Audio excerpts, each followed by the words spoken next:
BS educational महाविद्यालय लखनऊ विश्वविद्यालय से संबद्ध छात्र छात्राओं के लिए उत्कृष्ट शिक्षण संस्थान बीए, एमए, बीकॉम, एमबीए व अन्य कोर्सेज के लिए आज ही संपर्क करें। खैराबाद, बिस्वा रोड, पकरिया, सीतापुर। सत्र 2023-24 के लिए प्रवेश प्रारंभ। कि आदमी खुद अपना बनाता है मुकद्दर, आदमी खुद अपना बनाता है मुकद्दर, हाथों की लकीरों पर कुछ लिखा नहीं होता। प्यार वार की तो बात बहुत हो चुकी है मित्र, प्यार वार की तो बात बहुत हो चुकी है मित्र, अब कोई क्रांति वाली बात होनी चाहिए। और गांधी और नेहरू से देश बचने को नहीं, घर घर में भगत सुभाष होना चाहिए। चुटकी में गंध लिए पाक है उछल रहा, उस पर करारी वारदात होनी चाहिए। और लातों के ये भूत कैसे बातों से ये मान जाएं, इनकी उसी में मुलाकात होनी चाहिए। कि रेल से कटकर वो जोशी मर गया, रेल से कटकर वो जोशी मर गया, जो देखा करता था औरों की भाग्य रेखा।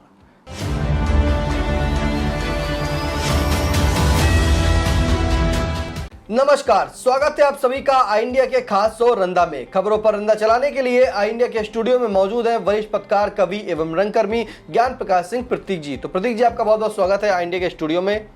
आज की पहली खबर की शुरुआत करते हैं, जहां कूड़ा बीनने वाली केरल की 11 महिलाओं ने आपस में रुपए मिलाकर खरीदा 250 रुपए का लॉटरी टिकट, निकला 10 करोड़ का इनाम।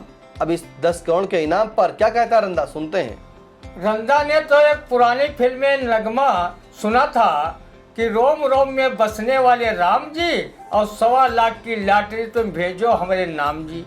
लेकिन केरल की कूड़ा बीनने वाली 11 महिलाओं के लिए राम जी ने पूरे 10 करोड़ इनाम राशि उनके टिकट पर भेज दिया है। रंदा ने सुना है कि जब किसी ईश्वर किसी को कुछ देता है तो वो छप्पर फाड़ कर देता है, लेकिन कूड़ा बीनने वाली महिलाओं को लगता है कि उन्होंने कुबेर के खजाने को गिरा कर दिया है। रंदा भाग्य से ज़्यादा अपने कर्म पर विश्वास करता है, क्योंकि गीता में भगवान श्री कृष्ण ने अर्जुन से कहा है कि कर्म करो, फल की आकांक्षा मत करो, फल तो मिलेगा ही। रंदा ने जब से किसी शायर को ये कहते हुए सुना था, तब से उसे अपनी भाग्य रेखा पर ज़्यादा विश्वास नहीं होता है। कि आदमी खुद अपना बनाता है मुकद्दर, आदमी खुद अपना बनाता है मुकद्दर, हाथों की लकीरों पर कुछ लिखा नहीं होता। वहीं शायर महफूज रहमानी ने भी अपने शेर में कहा है कि रेल से कटकर वो जोशी मर गया, रेल से कटकर वो जोशी मर गया, जो देखा करता था औरों की भाग्य रेखा। लेकिन केरल की कूड़ा बीनने वाली महिलाओं की भाग्य देखकर रंदा कर्म के साथ साथ भाग्य पर भी विश्वास करने लगा है। जो महिलाएं कूड़ा बीन कर अपने घर का खर्च जैसे तैसे चलाती थीं, वो लॉटरी के टिकट से करोड़पति हो गई। रंदा ने सीतापुर के 2022 के चुनाव में भी देखा कि राकेश राठौर गुरु जो स्कूटर मिस्त्री रहे हैं, उन्हें भाजपा ने सीतापुर विधानसभा क्षेत्र से टिकट थमा दिया और वो सपा के 4 बार विधायक रह चुके धुरंधर नेता राधेश्याम जायसवाल को ऐसा धोबी पाठ लगाया कि वो चुनाव परिणाम में चारों खाने चित्त हो गए और गुरु जीतकर बल्ले बल्ले हो गए। योगी आदित्यनाथ की सरकार बनी तो राकेश राठौर गुरु शहरी विकास एवं गरीबी उन्मूलन राज्य मंत्री बन गए। आजकल उनका मंत्री वाला जलवा इतना जलाल है कि वो जहां भी जाते हैं चमचा चाटकारों, कोटेदारों, ठेकेदारों की गाड़ियों का काफिला उनकी गाड़ी के आगे पीछे फराटे भरता है। लोग कहते हैं कि राजनीति में जैसे दिन गुरु के बहुरे, ऐसे दिन हम जैसे अरे गहरे नत्थु खैरे लोगों के भी बहुरे। वो भी गुरु की तरह अपने भाग्य पर इतराते घूमे, लेकिन जिनके हाथ में राजयोग की लकीरें नहीं होती हैं, वो लाख प्रयास कर लें, राजनीति में कामयाब नहीं होते। इसी जिले के वरिष्ठ पत्रकार रहे पंडित जगदीश नारायण शुक्ल सांसद विधायक पद पर अनेक बार दल बदल कर चुनाव लड़ा, लेकिन उनकी हर बार जमानत तक जब्त हो गई। बाबा जोगिंदर सिंह उर्फ धरती पकड़ को कौन नहीं जानता। वो सांसद विधायक से लेकर राष्ट्रपति तक का चुनाव लड़ा, लेकिन हर बार वो अपनी जमानत नहीं बचा पाए। सबसे अधिक बार चुनाव लड़ने का विश्व रिकॉर्ड उनके नाम पर है। भाग्य कब राजा को रंक और रंक को राजा बना दे कहा नहीं जा सकता। भला हो पूर्व मुख्यमंत्री मायावती का, जिन्होंने अपने शासनकाल में उत्तर प्रदेश में लॉटरी की बिक्री पर रोक लगा दी थी। इससे भले ही सरकारी राजस्व को हानि हुई हो, लेकिन लाखों परिवार लॉटरी की लत से बर्बाद होने से बच गए। इसके लिए मायावती हमेशा बधाई की पात्र रहेंगी। बिल्कुल, तो रंदा ने कहा कि मायावती को धन्यवाद दिया और मायावती बधाई की पात्र बताया। जैसा कि गुरु की किस्मत पर बताया कि गुरु का भाग अगर हो तो गुरु जैसा भाग्य हो, यानी कि जो गुरु के दिन बहोरे हैं राजनीति में, वैसे ही ऐरे गहरे नत्थु गहरे और रंदा का भी जो है ऐसे ही भाग्य बहोरे। क्योंकि स्कूटर मिस्त्री से एक विधायक और विधायक से राजमंत्री की जो किस्मत लेकर आए राकेश राठौर गुरु, वैसे ही रंदा कहता है कि उनकी भी किस्मत जगमगा जाए। फिलहाल अगली खबर, जहां कोलकाता में 8 महीने के बेटे को बेचकर खरीदा आईफोन, दंपत्ति को वीडियो रील बनाते देख खुली पोल, मां हुई गिरफ्तार। अब इस 8 महीने के दुधमुहे बच्चे को बेच दिया है, उस पर क्या कहता रंदा, सुनते हैं। रंदा अब ये पुरानी कहावत इस घटना को सुनकर कतई नहीं कह सकता। बाप बड़ा ना भैया, सबसे बड़ा रुपया। अब उस कहावत की जगह रंदा ये कहावत कहेगा, बाप बड़ा ना भैया, आईफोन बड़ा है बापू मैया। लड़का अभी 8 माह का था, उसके पालन पोषण शिक्षा दीक्षा पर जो खर्चा था वो बच गया। उस लड़के से ना तो वीडियो बनाया जा सकता था और ना दुनिया भर के समाचार सुने जा सकते थे, और ना ही फेसबुक इंस्टाग्राम पर अच्छी अच्छी नर्तकी बालाओं के लटके झटके व ठुमके देखे जा सकते थे। लड़के को उन्होंने मान लिया होगा कि अभी वो न काम का न काज का, दुश्मन दूध और अनाज का।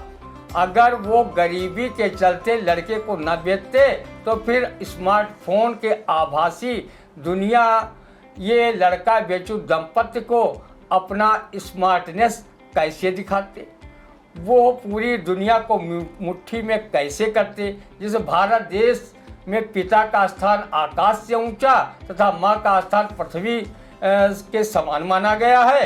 कहते हैं कि माँ के चरणों में जन्नत होती है। संतान न होने की पीड़ा उस दंपत्ति से पूछो जिसके कोई संतान नहीं होती है।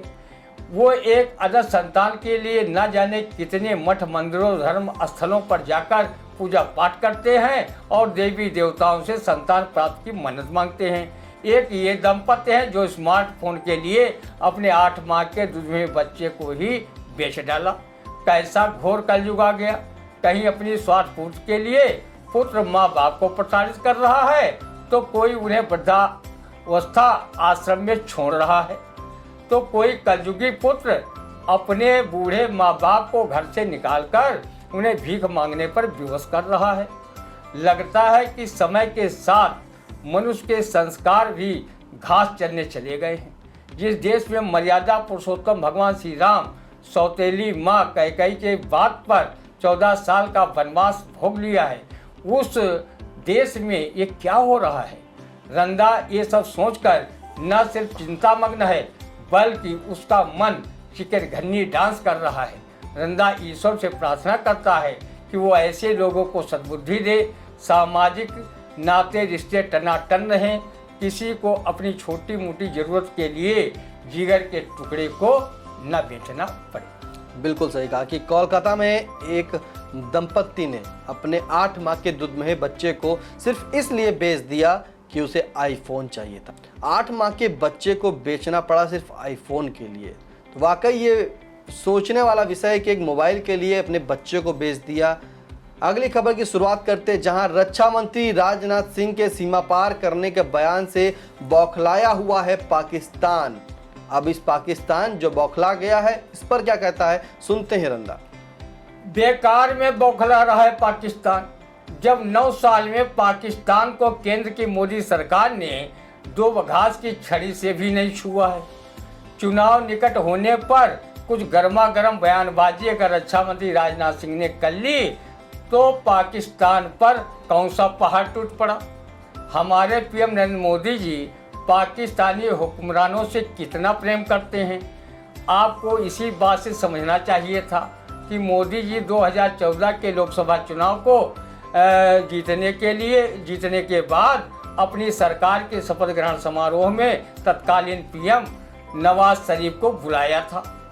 हमारे पीएम महोदय बिना किसी प्रोटोकॉल के नवाज शरीफ के जन्मदिन पर पाकिस्तान में जाकर शामिल हुए थे, उनकी माताजी के पैर भी छुए थे।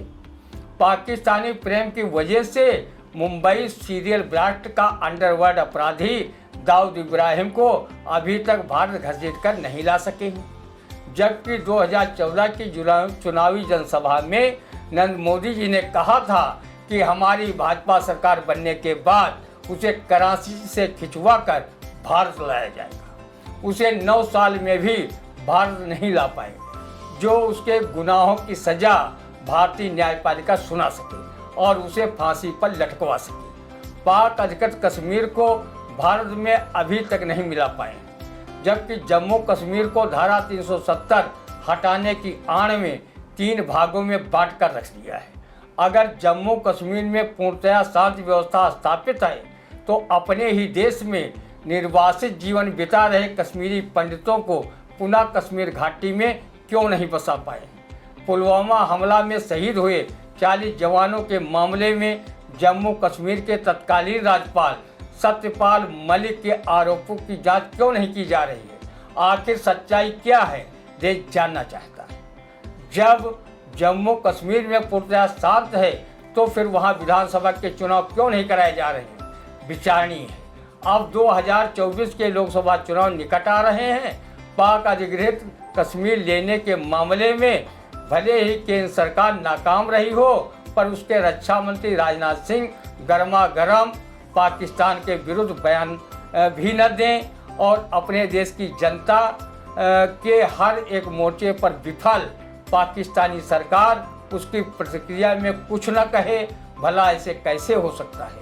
आचार्य चाणक्य ने अपनी चाणक्य नीति किताब में कहा है कि जब 2 पड़ोसी राजाओं की उनके देश की जनता आलोचना करने लगे और जनता जन समस्याओं को गिनाते हुए अपने अपने राजा के प्रति अविश्वास जताने लगे, जनता में विद्रोह की आवाज़ें उठने लगीं, तो दोनों देशों के राजाओं को मिलकर एक मैत्री युद्ध कर देना चाहिए।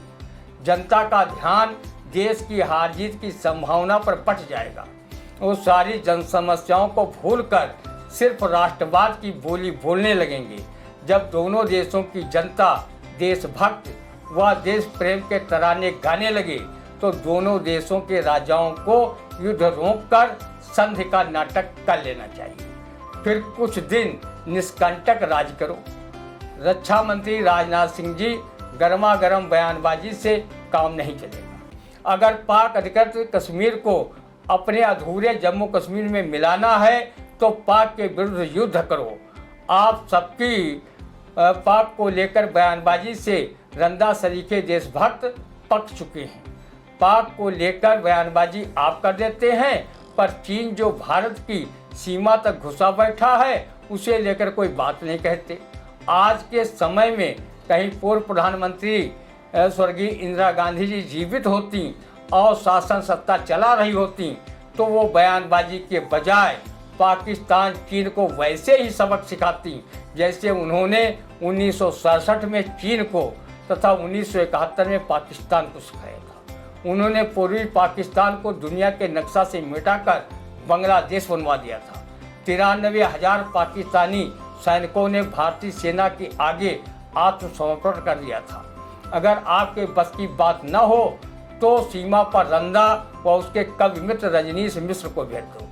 वो अपनी वीर की कविताओं को सुनाकर जहां पाकिस्तानी सैनिकों को बेहोश करेंगे, वहीं रंदा उनके पिछवाड़े पर चलकर नानी दादी खाला की याद दिला देगा। रंदा पाकिस्तान को ललकारने वाली रजनीश मिश्र की ये काव्य पंक्तियां प्रस्तुत करता है। प्यार वार की तो बात बहुत हो चुकी है मित्र, प्यार वार की तो बात बहुत हो चुकी है मित्र, अब कोई क्रांति वाली बात होनी चाहिए। और गांधी और नेहरू से देश बचने को नहीं, घर घर में भगत सुभाष होना चाहिए। चुटकी में गंध लिए पाक है उछल रहा, उस पर करारी वारदात होनी चाहिए। और लातों के ये भूत कैसे बातों से ये मान जाएं, इनकी उसी में मुलाकात होनी चाहिए। लातों के भूत कैसे बातों से मान जाए, इनकी उसी से मुलाकात होनी चाहिए। तो जिस तरह से जो है देश के रक्षा मंत्री राजनाथ सिंह जो हैं, उन्होंने बयानबाजी तो कर देते हैं पाक पर, लेकिन कार्रवाई कोई नहीं करते हैं। अब रंदा ने कहा है कि आप कार्रवाई करें, कम से कम पाकिस्तान से युद्ध करें, या जिस तरह से चीन जो देख रहे हैं कि भारत की सीमा में घुस चुका है लेकिन उस पर कोई बात नहीं करता है, तो कहीं ना कहीं शायद ये दिखावा ही है जो सिर्फ पाकिस्तान को जो है बयानबाजी ही करके जो है बता दिया जाता है, लेकिन कोई कार्रवाई नहीं की जाती है। कार्रवाई करना है तो पाकिस्तान के साथ साथ चीन पर भी करे, क्योंकि चीन ने भारत को काफ़ी बड़ा नुकसान पहुंचाया है। अगर ये ना हो सके तो रंदा कहना है कि रंदा और उसके एक मित्र रजनीश को जो है वहां भेज दें, वो अपनी वीर रस की काव्य पंक्तियों से जो सुना कर उनको बेहोश कर देगा। तो आज का कैसा लगा रंदा का कार्यक्रम कमेंट करके जरूर बताइएगा। और हाँ, यूट्यूब पर जाकर आई इंडिया चैनल को करें सब्सक्राइब, लाइक, कमेंट करके सुझाव जरूर बताइए। कोई बात हो तो भी कमेंट के माध्यम से जरूर बताएं। अब दीजिए इजाजत, फिर मिलते हैं आपसे अगले रंदे के कार्यक्रम में। नमस्कार। GS Singh institute of pharmacy, Parasrai, Dhondhi, Laharpur road, Sitapur. सत्र 2023-24 के लिए प्रवेश प्रारंभ। D pharm, B pharm, PG diploma in journalism and mass communication, PG diploma in computer application.